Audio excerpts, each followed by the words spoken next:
You're listening to the Roofing Company Marketing Podcast, a podcast dedicated to helping your service-based business grow and thrive using the latest technology in internet marketing. And now, here's the host of our show and the CEO of Grow Inc., Matt Law. All right, everyone, welcome back to another episode of our podcast. Super excited to be with you today.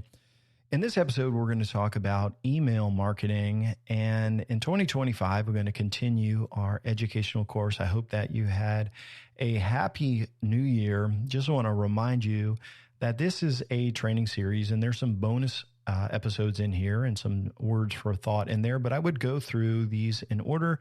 So if you go back to episode number 1 in the training and go through those episodes, it will share with you everything we see working with service-based businesses and why you may want to listen. My name is Matt Law. I'm the CEO of Grow Inc.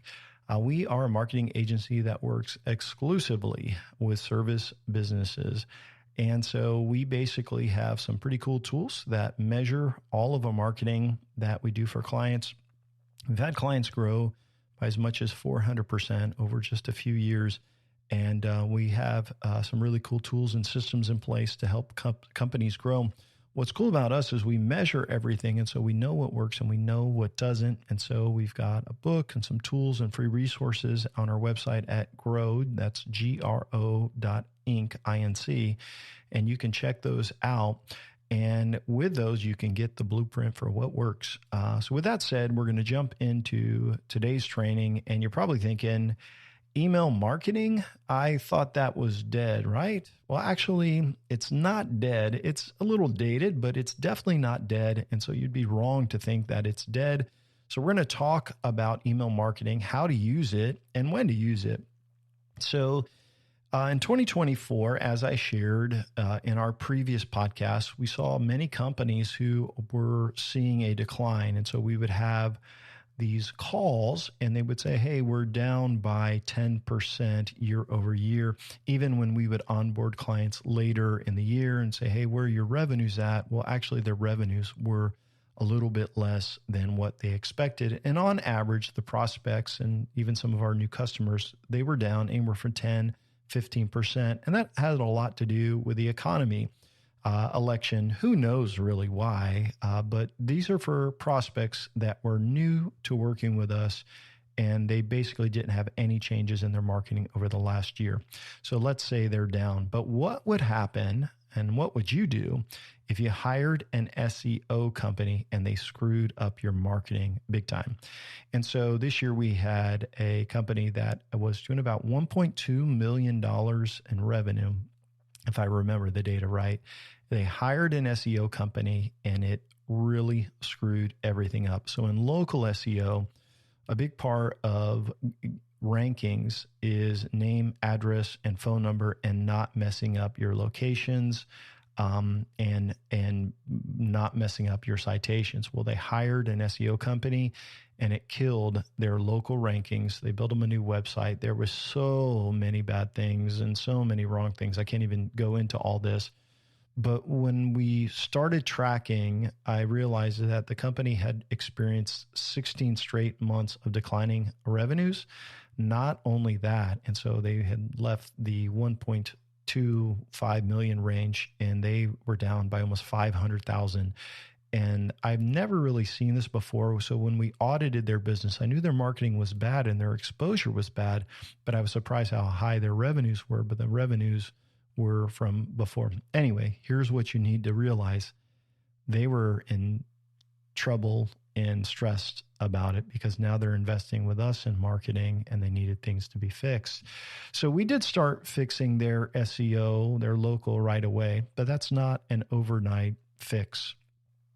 But the biggest thing we needed to do was make sure they got calls so we could get their revenues up.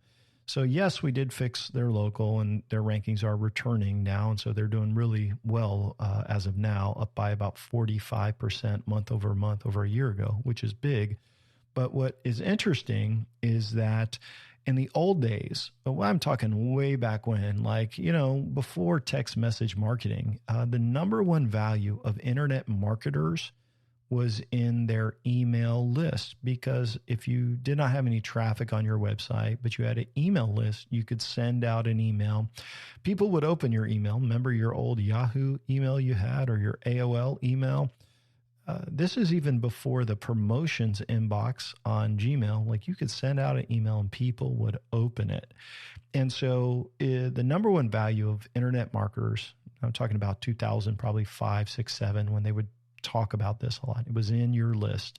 Well, as part of the 4-step formula that we use here at Grow Inc., we still value that data, that database. And actually, that's why we give away free offers, all of this, because we want people to opt in to go onto our database and give us permission to communicate. And permission matters. So there's a book, it's an old book, Seth Godin book, Permission-Based Marketing, where you have permission to market to somebody on your list.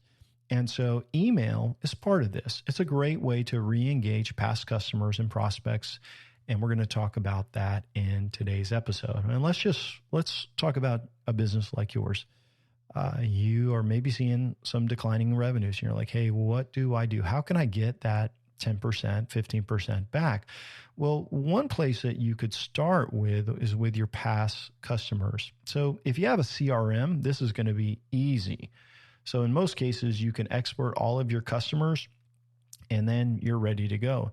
Now, if you don't have a CRM, this isn't going to be fun. You got to get out papers and files and maybe all of your different systems that you use, and then you need to add them maybe manually by hand or typing them in to a spreadsheet, like a Excel spreadsheet or a Google sheet or something like that. So what I would do is whatever you have, if you have thousands of people in there, the best time to get started is today. Give it to somebody on your staff, export the people, add them to their, whatever you have to do, go through your paper files. And I would go back about 3 to 4 years. And if you go past that, people will have moved on. They've changed their emails. If they haven't worked with you in 3 to 4 years, more than likely, they probably don't want to hear from you. And obviously, this depends on various factors. So if you have some people that, hey, they were great, you could go back and add them, but you're going to get them from your paper files or from your CRM. You're going to export them and you're going to upload them to your new email marketing platform. So there's a bunch out of here, like there's MailChimp, Active Campaign, Klaviyo. There's a lot of great ones that are out there. We use MailChimp a lot, not necessarily the cheapest, but it's something we're very familiar with, and I'll walk you through that. Also, if you want to text them, you can import them to MailChimp if you have text message, if you have their cell phone numbers. Klaviyo also has that as well. Anyway, text message marketing is a cool thing as well. Email is what we're going to talk about today, so I'm going to stick to email basically.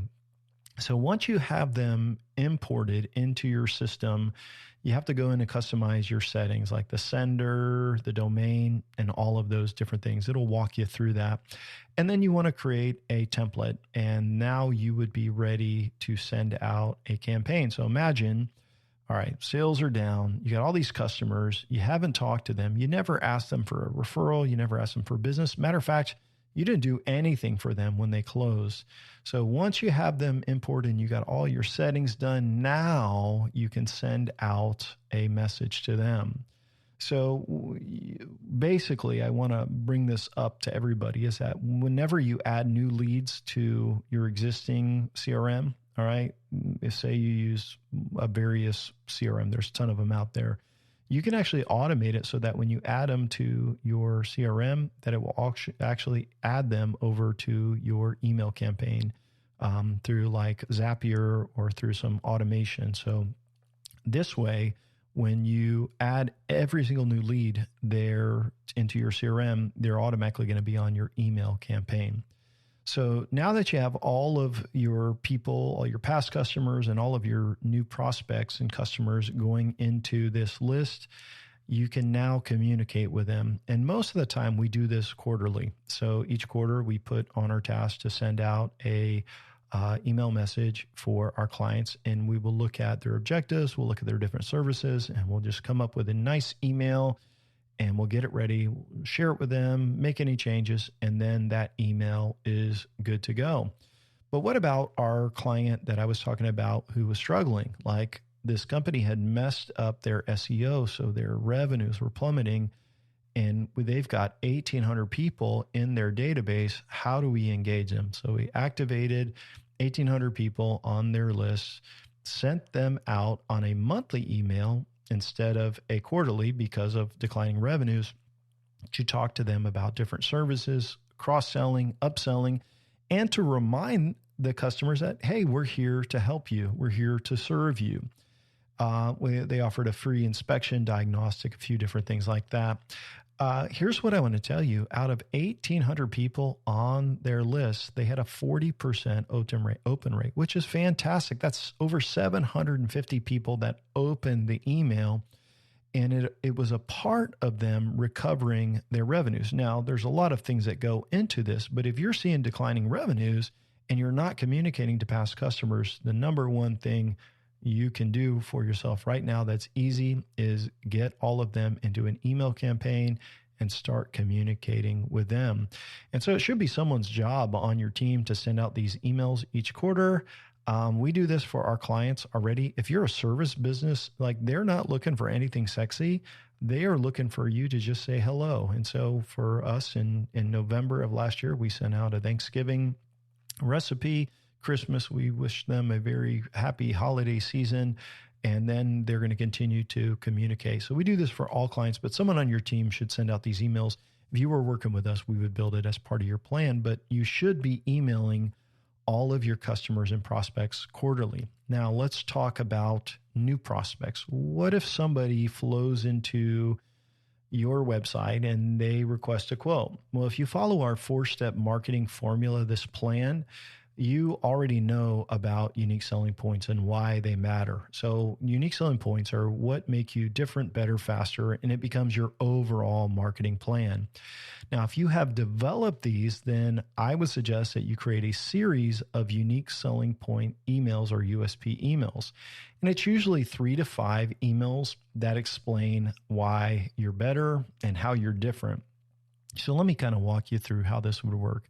Someone requests a quote, and it is this instant email or text, usually both, that's going to go out to them and say, hey, thanks for requesting a quote. We'll be in touch with you really soon. Now, usually we use API to connect that one to your Textmagic account and to your email account, which is usually either a Google business account or maybe a Microsoft account, and we'll send out a personal email and merge in their information.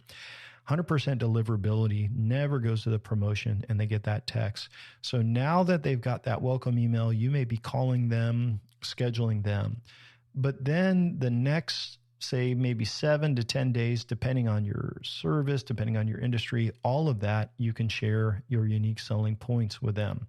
Sometimes you don't want to trigger these. So maybe it's just like a quick service. They're filling out a form for a service call. You maybe don't want to do that. But if it's for a quote on something big, you would want to do that. So you would want to get them on this sequence. So based on some rules of the quote request, you could send out these emails. So that would be a sequence. Like, say maybe it's 3 to 5 emails over, say, 10 days.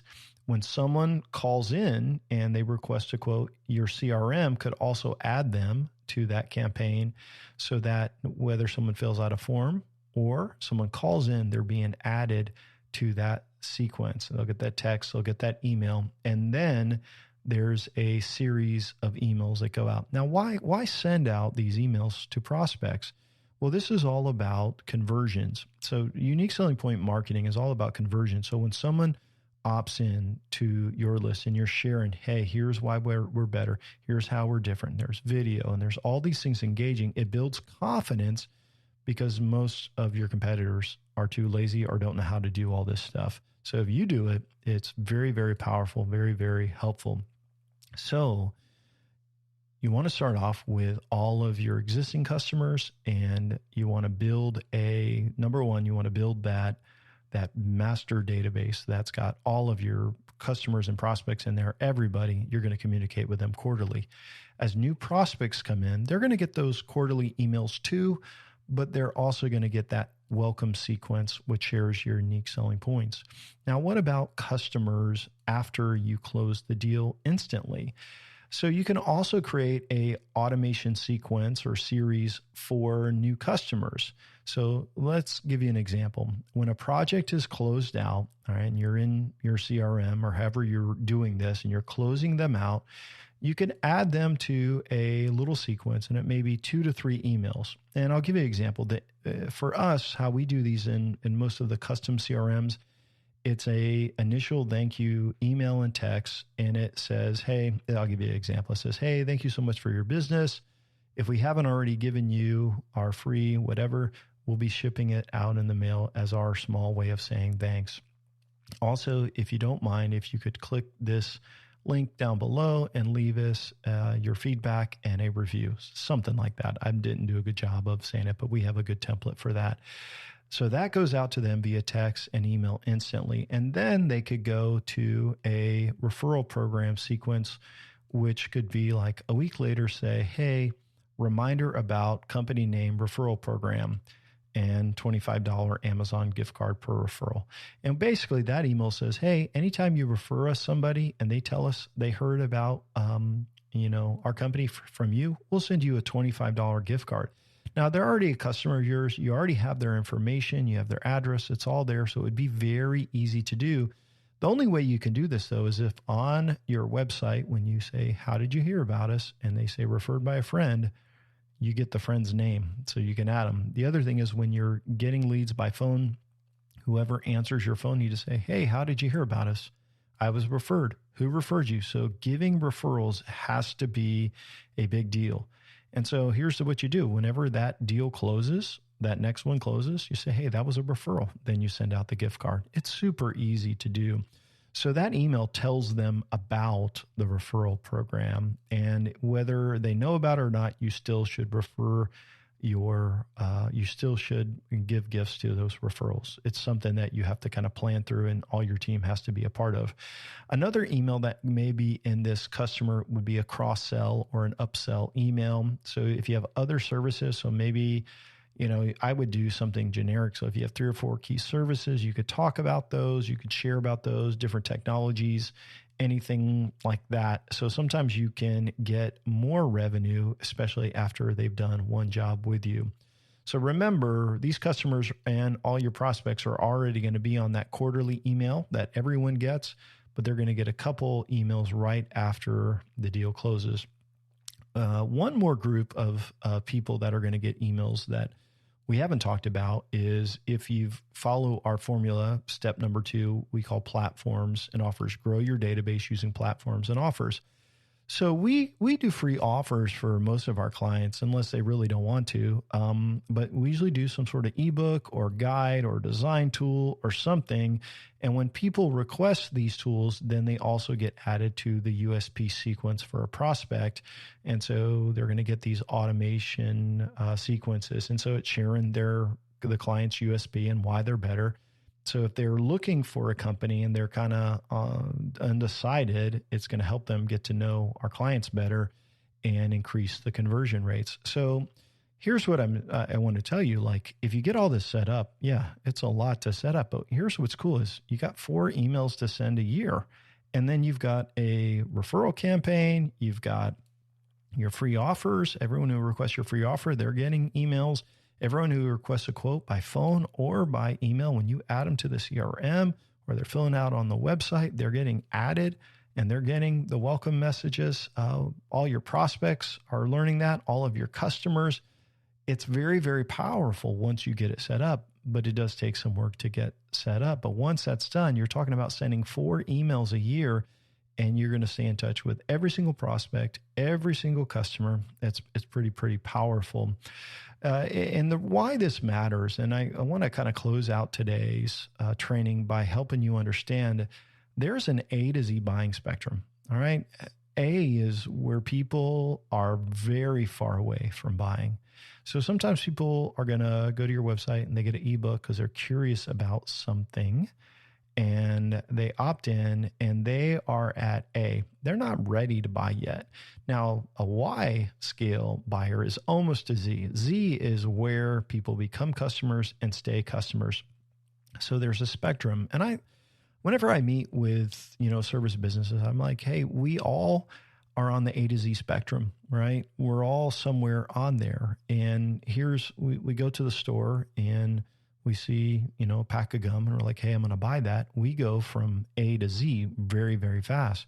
But in service businesses, unless it's an emergency, a lot of times they don't. They want a quote. They want to know how much it costs or what's it going to be. And so if they opt in for your free book or you're giving them an estimate or anything, they're somewhere on that A to Z. And if you're at the house and you're meeting with them and you're giving them a folder, why you're better, USPs, part of our full plan that we suggest, and then they're getting these nurturing emails that are telling them why they're better. It's moving them to the Z scale until they say, hey, maybe you are more. I don't care. I want to work with you because I know you, I like you, and I trust you. People do business if they know you, like you, and trust you. So what's really great about what I'm sharing is that if you remember the A to Z spectrum and know that your emails are going to nurture them to Z, what's cool about this is prospects are more likely to buy and your customers are more likely to remain on Z and be loyal to your company. So in summary, I will say you do need an email marketing platform. There's a bunch out there. We like MailChimp, but there's a ton. Pick one that you like based on the price you like.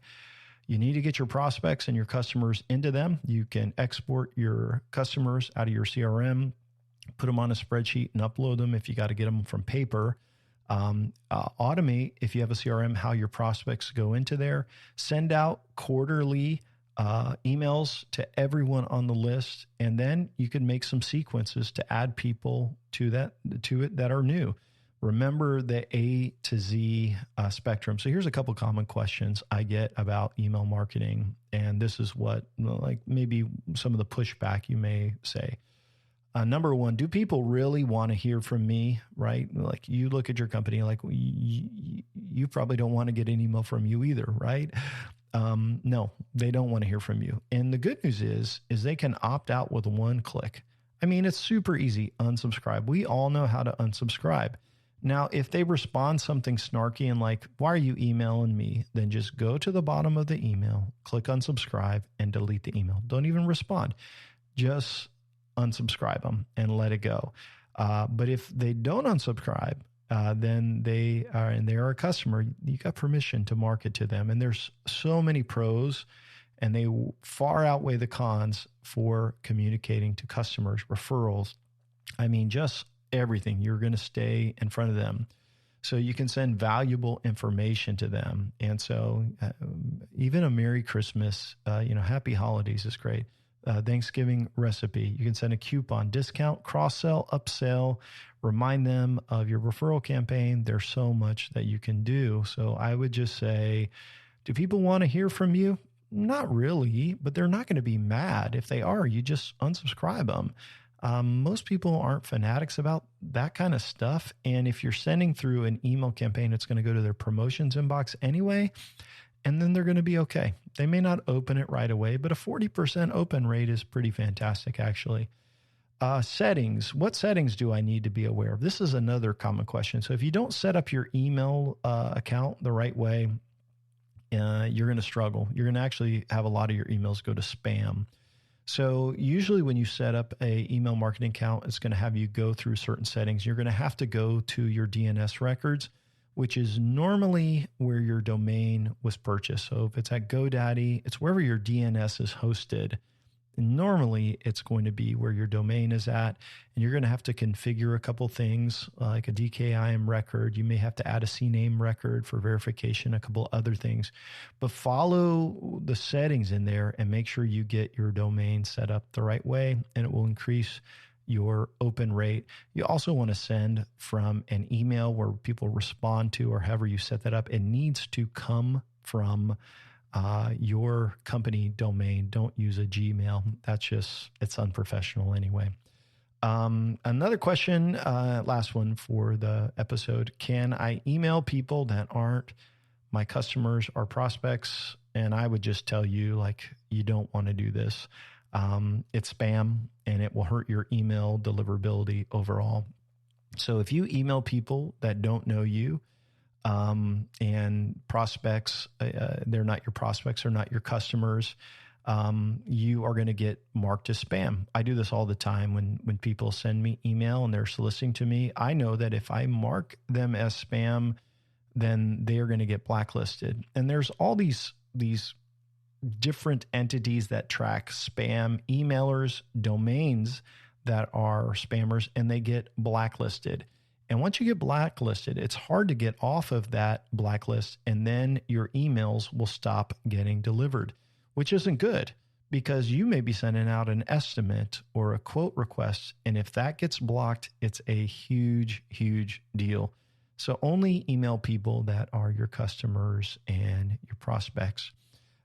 Super important, super helpful information, I think. And it's something that we do, and it's something that we just really didn't put as part of our series. So I hope that as you start out 2025, this information was helpful and useful for you. Just a couple things to remind you of. If you want to learn more about Grow Inc., or maybe you're interested in having a chat with us, you can go to www.gro.inc, Grow Inc., and you can request our free resources. There's a ton of cool stuff on there. There's our training. There is our comprehensive marketing book. It's also available in Kindle and Google and Apple Play version. It's also an audio version there. We have some checklists. We got a marketing checklist. We also have our marketing tools. There's a bunch of cool things there to help you. And then if you end up wanting to have a chat, you could fill out an application and we could talk marketing with you. That said, I hope you found today's training helpful, and I wish you the very best in your marketing endeavors. Have a great day. Thanks for listening to the podcast today. We hope you found today's episode helpful and informative. For more information about Grow Inc. and to request our free marketing blueprint ebook and other resources, please visit www.grow.inc. That's GRO.inc. We'll catch you in the next episode.